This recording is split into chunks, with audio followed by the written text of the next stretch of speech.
Two guys have Minnesota sports flowing in their veins. Mackie and Judd on Score North and ScoreNorth.com. Gentlemen, welcome in. Well, gentlemen, you guys. Gentlemen and ladies, or however you classify yourself in the audience. This is a Feedback Friday here on Minnesota Sports with Mackie and Judd. And we're going to get to as many of your comments, questions, concerns, critiques as we can here. We were just live on the Purple Daily channel a little bit ago, too. We're going live at 10 a.m. Central Time, Purple Daily, 11 a.m.-ish Central Time on this show on the Score North YouTube channel. And we're going to start with a little Timberwolves draft discussion here because old Tim Connelly was pulling some tricks last night. So the Wolves had their 53rd pick, but then they traded 2 second-rounders. So I didn't really know anything about these players. I'm sure you guys, unless you're watching, G League Ignite games and not focused on Scoot Henderson, you probably don't know who Leonard Miller is out there. But interesting night for the Wolves. They didn't make the big blockbuster. They didn't trade Cat for the number 3 pick, but they wind up with Leonard Miller after trading 2 future second-rounders to get back in for the 33rd pick. Leonard Miller was one of the better players I think you could say he's one of the best players in the G League the second half of the season. The Athletic had him as the 13th best prospect. The Ringer had him as the 18th best prospect.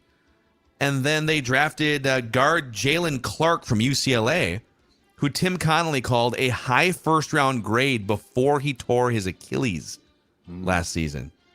9 to 12-month recovery. He was the defensive player of the year in college basketball last year. 6'5" with a 6'9" wingspan. So old Tim Connelly up to his second-round tricks last night during the NBA draft, boys.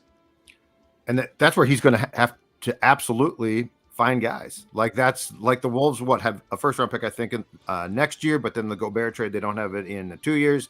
And so, this is the one thing, I think as Wolves followers, we became rightfully so jaded a long time ago because the Wolves used to sell second-round picks and McHale basically didn't care about them. And so for a long time, I was like, okay, who cares about the second round? But the reality is you can find talent there. Yeah. And so it's impossible, I think, for us to say, oh, that's a great pick for sure, or it's not a great pick. We don't know. But the reality is this is where you sort of, as the, I believe it's the Vikings like to say, win between the margins, Phil Mackey. This is where you win between the margins. And you're not it would be awesome to find the next Jokic in the second round, but you're not necessarily hunting for Jokic's. You're looking for guys that can be in your 8 to 9 man rotation. Can you find guys?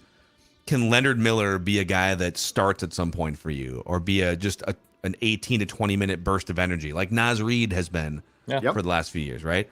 In fact, the write-up about him, I found a scouting report that calls him he's a 6'10" left-handed shooter this is Leonard Miller, 6'10" lefty with a 7'2" wingspan and a 9-foot standing reach, attacks the glass, loves igniting the break as a ball handler. Football. Let's go. Unique athlete, passing vision, good touch around the rim, scrappy defensive upside. Football. Not a great outside shooter, but very creative and athletic inside 15 feet. There's videos going around if you want to watch highlight reels. The Ringer comped him to a skinnier Paul Millsap. Millsap was a really good, versatile power forward, Utah, Atlanta. He actually spent 3 or 4 years in Denver with Tim Connelly as well. A guy that could get you 15 to 20 points, 7 to 10 rebounds. He could pass, he could move. So I like it. And if you start to stockpile a list of the young talent on this team, so Gobert is 30 or 31, whatever. Cat's going to be 28. But look at the guys that are closer to Ant's age. If they can bring back Nickeil Alexander-Walker, 24. If they can bring back Naz Reid, 23. Jade McDaniels, 22. Anthony Edwards, obviously. Wendell Moore was a first-round pick, 21. This Jaylen Clark, if he comes back from the Achilles, 21. Josh Minott is only 20 from last year's draft. And then Leonard Miller's 19. So a lot of interesting athletes who are under the age of 24 and maybe even under the age of 21 that they're putting around Anthony Edwards here. I love just the younger core. Kyle Tighe tweeted out yesterday. Just if they're able to re-sign their own free agents, right? The roster would include obviously, guys like Naz Reid, Jaden McDaniels, Wendell Moore, who we just talked about, Jaylen Clark, Josh Minot, Naz Reid, like all these guys are 24 and under. And if you're gonna have like two big super maxes, right, in Gobert and right now Towns, and eventually even Anthony Edwards, you're gonna have to hit basically right like on these vet minimum rookie type deals. And if some of these guys in the rookie class emerge, I mean, that's how they have to build out their roster. The Wild are honestly kind of in a similar boat where they have these buyouts that are hurting their salary cap. So they have to get entry-level contracts in, and they have to contribute right away. And then it just becomes basically not a math game, but a poker game of which one of these six guys can two of them pan out and be legitimate NBA players. I do think there's also a conversation to be had here that's probably important, and we can assume that we know the answer, but we don't. And it's when the sale is official, presumably probably in March of 24, are Laurie and A-Rod going to be willing to go into that like luxury tax? As Phil has documented now, there's going to be a second wing to that as well. So, because I mean, with Glenn, it was pretty cut and dry. You weren't going to be allowed to do that unless they felt that they were on the precipice of a damn near championship. Mm-hmm. So I would be curious what Laurie and A-Rod's philosophy is going to be, because that could really, really change the potential for the roster construction here. And I wouldn't assume that they're going to be cheap. Like Laurie seems pretty driven to me. Yeah. So I'm not assuming that he's just going to come in and say, we got to dump guys because of this. So that's the biggest thing is, what is Tim Connelly, and to a certain point also just coaching him, Chris Finch, what are they going to be allowed to do roster construction wise post Glenn Taylor? Yeah, I mean, A-Rod, who might be just full of crap for all we know, but A-Rod continues to say like world class. We want to have world class people, world class facilities, world class trainers, like everything, right? That's why he's making all these trips to different places. Now he's going to make trips to different places because he's A-Rod, but like he goes to a Heat playoff game because he wants to see what that looks like. So I'm kind of with you, but really interesting young group of players here on this roster now. But I think you got to bring back Alexander Walker and Naz Reid to make it even more impressive. Yeah. So interesting night for the Wolves last night. And now we kind of get into, there's like 7 days until the window opens for free agents to start negotiating. And then there's going to be trade rumors galore the next week or so. There's more things to be done. Oh yeah. The Damian Lillard stuff is out there. Yep. So, but it does. And we had Chris Finch on Flagrant Howls yesterday. Nice. And if you haven't had a chance to catch that, he was excellent. But it does, and you guys tell me if you agree or disagree, it feels more and more like they are indeed going to try running it back. They're going to try and bring Naz Reid back and just kind of hope for better health, better gelling, and Gobert getting off to a better start, right? Like that's kind of what it feels like right now. It does, but I can't figure out, especially from Conley's end, if that's the case or if we're being played to a certain degree to make teams think that they are going to do exactly that. And then he pulls off a trade. So like, that's the thing is we still don't know enough other than the Gobert surprise. We don't know enough about how he operates, and teams of course want you to think one thing. So I would say, Phil, that gut feeling wise, it feels like you're probably right. Yeah. But I wonder if that's us becoming comfortable, and then bang, late June, the news comes down late at night, 11:30 or so, that Karl Anthony Towns is going to somewhere else. I don't know. Or maybe it happens at like 1 p.m. on a July 4th holiday weekend where old Macadac is about 3 craft beers in and has to Uber back home for an emergency podcast. When Suter and Parisi came to terms on the 4th of July, I dismissed any chance of, these teams wouldn't do that on the 4th of July. Was Gobert on July 1st? It was that day first leading or up. Second. It was like it was the first or second. Because same thing, I had to rush home from the golf course. Mackie had to Uber in like planes, trains, and automobiles in Seattle to get home. It was a whole damn thing. Yeah, we were literally like at the Pikes Market, the public market, just guzzling beers, soaking in the sun. Let's see here. Dave Harms says, "Ding dong, the witch is dead. Complete game shutout for a Twins pitcher yesterday. The first one in 5+ years, gentlemen." Right there. Joe Ryan. There's Joe Ryan. Way to go, Joe Ryan. So I got a theory, slight conspiracy, but not a huge one to run past you guys. Based on Ryan's pitch usage and the fact that he was allowed to throw, I believe in the end, he threw 111 pitches to get a well-deserved, by the way, complete game. You guys have a feeling there was some type of come to Jesus in the last week or last few days regarding some of the pitchers and the team? Well, Sonny Gray certainly wasn't thrilled. Well, that was 2 starts ago. Right? Yeah, it was. But the interesting thing is not just the pitch count, not just the complete game, but if you go back and look, Joe Ryan went, as we talked about on Unchained with Patrick today, he went away from the slider, the sweeper. It was like fastballs. And I mean, it was sort of his game. And I just wonder if there was some type of, this is a bunch of crap. Like, you guys got to knock out demanding things of us that we're not as good at as we are at this. And so I don't know. It doesn't feel like that's the ordinary Rocco and above him Twins approach. And yesterday, and it was such a breath of fresh air, felt like somebody said something. Well, and also how many, didn't he have 100 pitches or close to it, like 95 or 100 pitches? No, going into the last inning. Yeah, he was right around 100. Yes. So why, or I mean, they've had guys who are cruising through 7, right? The game wasn't really close. Yep. Why that game? Why yesterday? Why Joe Ryan? Right? They have. Yeah. This is the first complete game. Complete is it? No, it's the first complete game period in Rocco Baldelli's tenure as manager. That is accurate. Yes. 2018, in June of 18, Barrios, I believe, had the last complete game, and right around opening day at Baltimore in April of 2018, Barrios had the last complete game shutout. Okay. Wow. But Rocco was not was that Molitor in 18? No, Molly. No. Wow. So Rocco comes in 19, and this is the first time. I mean, that's crazy. Mm-hmm. Not even once. I just wonder, like, they've had some guys who have been cruising and pitching pretty well. Maybe they've allowed a run or something, but I wonder what led them to say, let's ride this thing to 111 pitches so that you can get yours, right? It's the first time they've done that.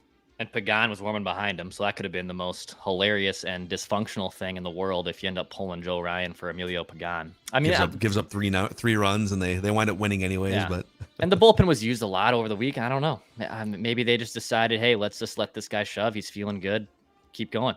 But to go back to the pitch selection, if you guys recall, and I'm not trying to compare these two guys, if you guys recall, there was a game last year where Devin Smeltzer pitched well, and post game was very defiant about, I basically told them what I was going to throw, which I'm sure did not go over well. And he's Smeltzer, so he probably shouldn't have said that. But the fact he's in witness protection now. Yeah, right? I think he's somewhere. I think he caught on with a team. But anyway, it's interesting. The pitch selection of Joe Ryan changed a lot to something that he definitely felt was a strength. And I wonder again if they sat Rocco and Pete Mackey down and said, hey guys, you know what? Let me pitch my game. Devin Smeltzer, can you guess where he is? He has pitched 6 games in the major leagues this year. Mm-hmm. Judd. Is it Atlanta? It's somewhere. Close. You're sniffing around the right division. Okay, it's in the National League East. It's not Atlanta. I'm wrong on that. I don't know. Where is it? Miami. Okay. He's pitched 6 times. Louis Arise loves 5 him. relief outings. Arise demanded his signing. Yeah. Or I'm not going to hit 400. If you don't sign Smeltzer, I'm not going to hit 400. Okay, Connor says, I'm going to a Twins game in a few weeks when they play the Orioles. I'm debating whether I should wear a Buxton or Sano shirt, or would I be better off just wearing a paper bag over my head to save the humiliation? If you guys have any suggestions, that would be greatly appreciated. Has the Sano jersey fallen into so Mackie and Judd, we've had jersey rules for years on the show. Yep. That you can only wear a jersey if the player is older than you or if it's funny or ironic. Right. Is Sano in the funny or ironic bin now? I don't think so. No. Not yet. Not yet. No. Not yet. No. Not yet. Now, if it was like a Sano KBO jersey at some point, that would. God. Well, then, yeah. Then or like a minor league one, like a Rochester Red Wings or, Fort Myers. Yeah, like an ironic, unique I still sort see of. a lot of them too. Like there's lots of fans that purchased them, and I don't blame them. They're not going to just quit wearing their Twins jersey because it says 22 Sano on back. But I think it's going to take a few years to fall into the funny, ironic bin. Let's see here. Wyatt C says, if the Twins were somehow to not win this division, do you guys think it's time to clean house? I'm only 20 years old and I can't stand this damn team. Sounds like one for Sports Dad. So it might be it would be time for changes, but you won't get them. And so I don't know what to tell you at this point. You're 20, you're young. Hopefully things change. The season has certainly been a frustration. And the thing that they're doing now that actually sort of makes me hate them more, they are doing the Furious Wild rally thing now, right? It's like you're just crap against Detroit. You get blown out by Boston, so you've lost both of those games. The homestand's going to hell. At the end of the third game of a 4-game series against the Sox, you sort of like rally late and it's meaningless, right? Yeah. But they're like, there were some good things to see. And then you win 2 games. And it's like, oh, yeah, well, we're back. They're going to have to show me so much more over a sustained period right now. Like, this does not like change. Oh, man, and I've seen, well, look at what they're doing now. And look at how Buxton. Okay, let's see a sustained period of this. It is funny, though, that because we asked Doogie about this on the Scoop session this week, that let's say they somehow don't win this division.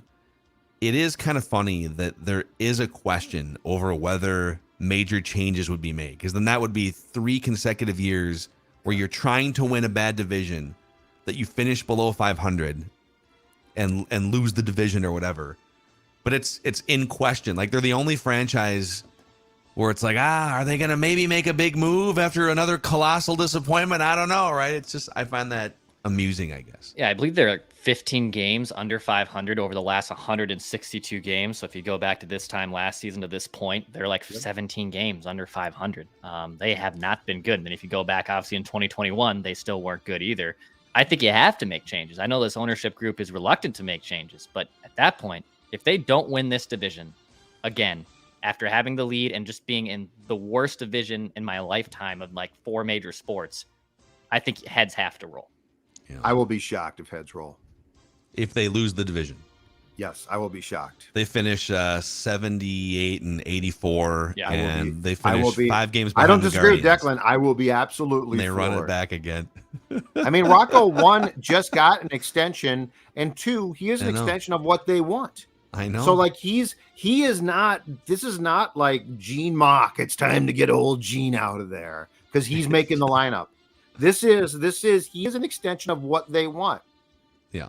And Derek Falvey is not going. Could Thad Levine bolt? Absolutely. Derek Falvey will be here next year. Yeah. By the way, let's see here. Rock Neepy from Pleasant Valley says the worst part of coming into the show live here is that you missed what was talked about, but you can go back and find it right after the episode's over. You can find. So I don't know if there's people that maybe jump in. Oh, this is a live stream. It's also a podcast you can find on demand after the fact. So all the geniusness that Judd has spewed so far, you won't miss if you go back. Pretty sure too on YouTube you can take that little cursor and move it to what would be the left, right? Yeah, you move to the left. Yeah, and left. You should be able to start from the beginning or start where you back and to the left. Yeah, you can go back and I was find like going like this, but it's the other way. Yeah. Oh, crap. That's where the magic.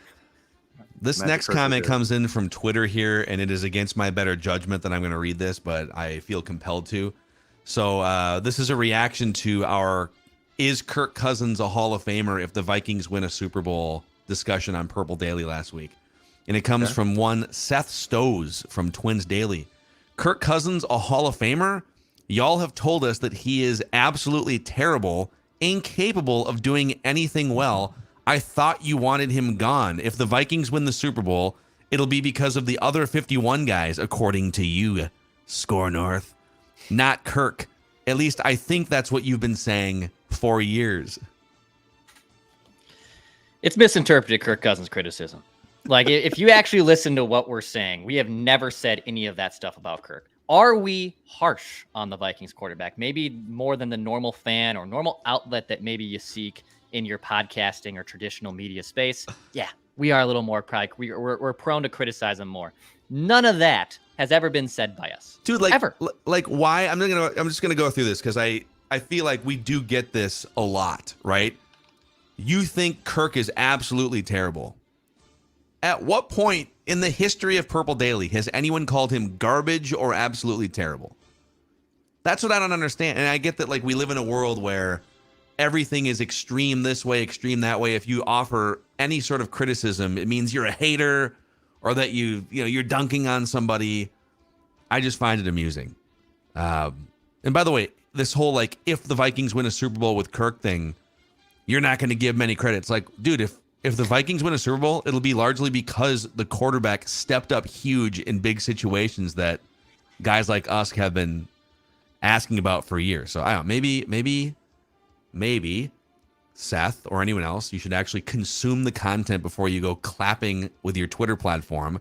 And maybe Twins Daily should spend a little less time being amateur media critics and just build their own platform. That's all I'm losing. Two things. Number one, I know we talked about getting a tattoo if the Vikings won a Super Bowl. I would probably, I know I originally said no. I'd probably do it. If Kirk did it, I'd probably get a damn tattoo. I have no ink on my body. Let's go.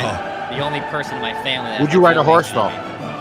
But would you ride a horse with no, a tattoo that's a on? fear. No, I'll get the tattoo. Give me the tattoo. You should ride a horse. Judd, would you get it? To get the tattoo? We can even put you in like a carriage, so you don't have to actually sit on the horse.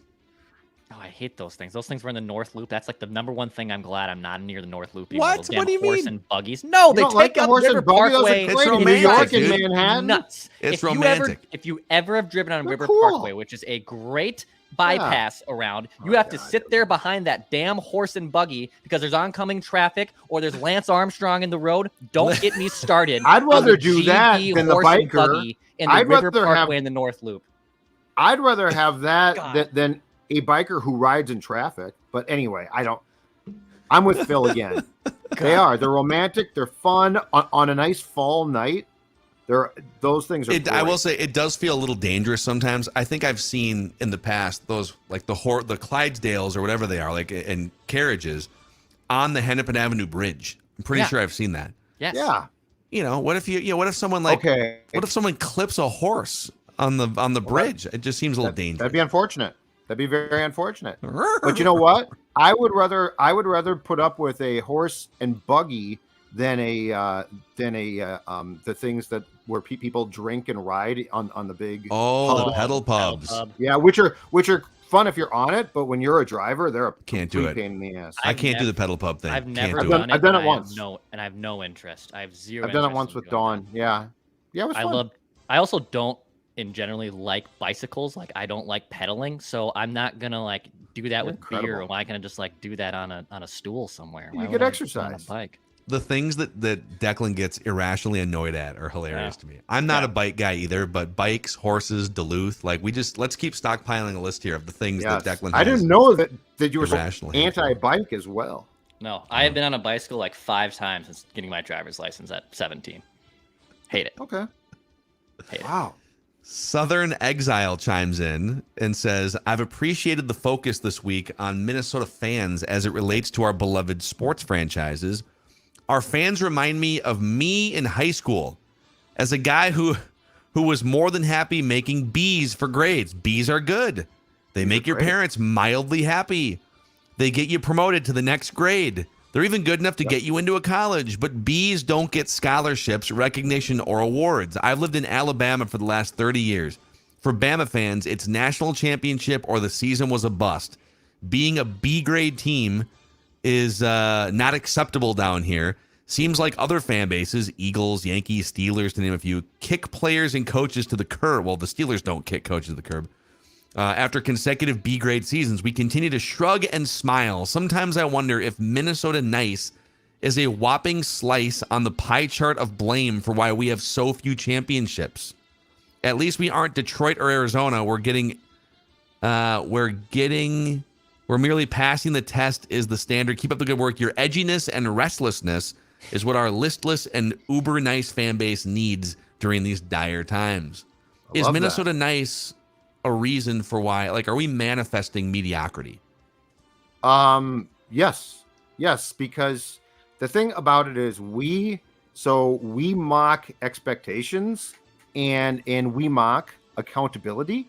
So like, and I'm not saying that you need to go around your entire life saying the Twins need to do more. I'm not saying that at all, but I am saying what team beyond the Vikings a little bit, because I will say this, I think Vikings fans, rightfully so, get more restless. But beyond that, when else do we get restless? Like, we're just like, oh, it's the Twins. And then the Twins have all of these followers who are just basically in the club. And so they're like, what, if you expect more from Correa, do you think you're going to get more? Well, there's nothing wrong with expecting more. So yes, I think but yeah, like our public attitude. Like public pressure absolutely leads to change. Or, I mean, think about, I don't want to go like too big picture here, but there's a reason why a free press exists in our country's constitution, so that a free press can hold people in power accountable on behalf of the people, right? That's the foundation of our country going back to the 1700s. So if you don't think that the people, or let's call it media with microphones, that they can't apply pressure to people in power and get change, then I guess, well, you could make a case that the whole thing's broken anyways, but like, right. I'm just saying, like, that is a foundational tenet that, as much as sports are irrelevant compared to the rest of the world, like, you can apply public pressure. So this whole like mocking of, oh, you're going to hold Carlos Correa accountable? You're going to hold the Twins accountable? What are they going to do? Fire someone because the fans and media want? Well, sometimes yes. Yeah, exactly. Absolutely. Exactly. So before we get to a couple more here, a shout out to our friends at Finch Home Solutions, Judd Zolgad. Absolutely. In fact, you know what? Finch is going to show up in that truck, and that truck might look familiar. PD fans might say, hey, that truck, but you know what? That truck also, thank you very much, Phil Mackey, that truck also signifies what is Finch's calling card, which is great work for any electrical issues that you have at your home. 24/7 emergency service available, but they can take care of projects big and small. Finch does an outstanding job. FinchHomeSolutions.com. So if you have any electrical needs, don't DIY them. Don't try and do this yourself. This is not for you. This is not just a project. This is one that needs to be done right for the safety of you and your family. FinchHomeSolutions.com, or you can call them 612-357-2604. They are outstanding in their work. They're fast, they're efficient, they're courteous. They're going to take care of anything at your home electronically that needs to be taken care of. FinchHomeSolutions.com. And of course, tell them Mackie and Judd and Declan Purple Daily sent you, because that always helps for them to hear that. Also, if you can't get enough of us blabbering idiots, we also make appearances, Judd and I, at 9:15 every morning on the Tom Bernard Morning Show, the brand new Tom Bernard Morning Show, TomBernardShow.com. And like every Friday, I'm on with Kent Herbeck, and usually there's a cast of characters and comedians and stuff. And today we started. Herbeck is definitely like a throwback, old school baseball guy, obviously. But we talked about strikeouts, and he's like, I don't get it. Just like put the ball in play. So I was tending to side with some of his old school tendencies. But if you're missing out on a little more Judd, a little more Phil, you can find us at 9:15 every single morning. Judd Tuesdays, Wednesdays, Thursdays, me on Mondays, Fridays on the Tom Bernard Show, TomBernardShow.com. Let's go to this one, Khalid. And I think it's probably overdue for us to do this, so I'm glad that he asked. Out of the 4 major men's professional sports teams in this beautiful state, who is most likely to win a championship in the next 3 years? Which one do you think is most likely? Oh, boy. I would say the Vikings right now. Wow. One, I think that they are being, and this is going to be damning with faint praise, I think they're being competently run. 2, it's a league where, like right now, because the defense was bad last year, we assume, or a lot of people assume, it's going to be bad again. Well, it could turn a corner very quickly. Offense is going to be good. I think that the Vikings currently are 1. I would say that the Wild is probably 2 because of the up and coming guys. But again, that's prospects. We don't know there. So I have a lot more faith that O'Connell and his coaching staff can mold a championship team. Wolves are the Wolves. So like, it's better, but it's, who knows? And the Twins, it doesn't feel very good. The Twins don't feel really close at all. Although, like, the difference in baseball and hockey is that if you can get in and get hot, Right. weird things can happen. Basketball has changed so much the last 5 years. Yep. I'm not saying the Wolves are close or anything, but they've gone to the playoffs twice in a row. They do have Anthony Edwards and a bunch of interesting depth and young pieces. So to me, it's kind of between. I think the Vikings are probably number one on the list, but the Timberwolves, as laughable as it sounds, are not as far away as you would think the last 15 years. I agree. And the West is weaker too. The West isn't as, strangle-held like it used to be. So I would agree with Judd. I think Vikings, Wild, Wolves, Twins is how I would go. I mean, hockey is just so random. Like, I don't think the Wild are going to be better next year, but if they get in, who knows what could happen. Florida, who was supposed to be really good in the regular season, they barely snuck into the playoffs. They go to the Cup. It's a random sport. Let's see. Peter says here, it would be nice to hear the backstory of how you guys got this podcast going for some of the newer listeners like myself. Love the content, as always. We should almost do like just an episode that gets pinned at the top or something. But, let's just go back like 10 or 12 years. So we used to do a 4-hour radio show on 1500 ESPN Twin Cities. And Judd and I, the first day that we did our show together was the day after the Super Bowl 2014. So it's been 9.5 years that we've been doing some form of content together.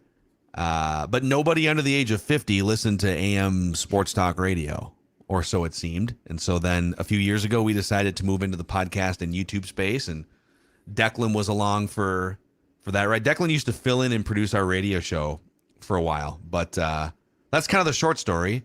You didn't know we existed because we were doing AM radio for a long time. Right. And then we started putting our stuff on YouTube and podcast, and more of you have found us, and we appreciate you for that.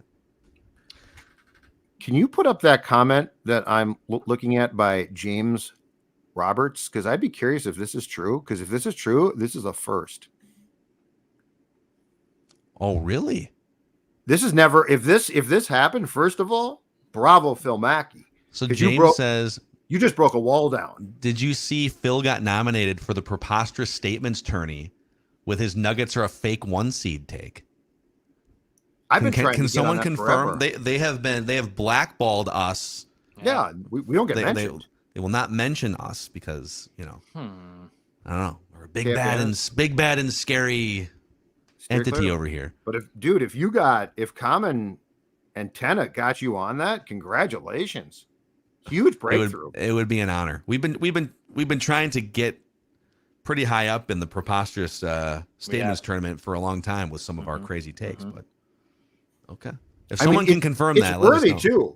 Just to be very clear, it's worthy as hell. But I'm thrilled by this. Yeah, I'd love to confirm. I feel like if I'm on there, Kyle Tighe should be on there saying that the Nuggets are the Purdue of the NBA.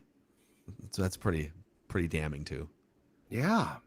Anyway, big day. Anyhow, let us know if someone can confirm. Send us an email or whatever. Would love to know. But that's a wrap on this live Feedback Friday here, Score North YouTube channel. Click subscribe and like if you could. And on Apple Podcasts, if you could give Minnesota Sports with Mackie and Judd a 5-star rating and a positive review, you can help us spread the word about this awesome community that you are all helping us build. Enjoy your Taylor Swift weekend here in Minnesota. I know Declan will. And we'll see you guys next week.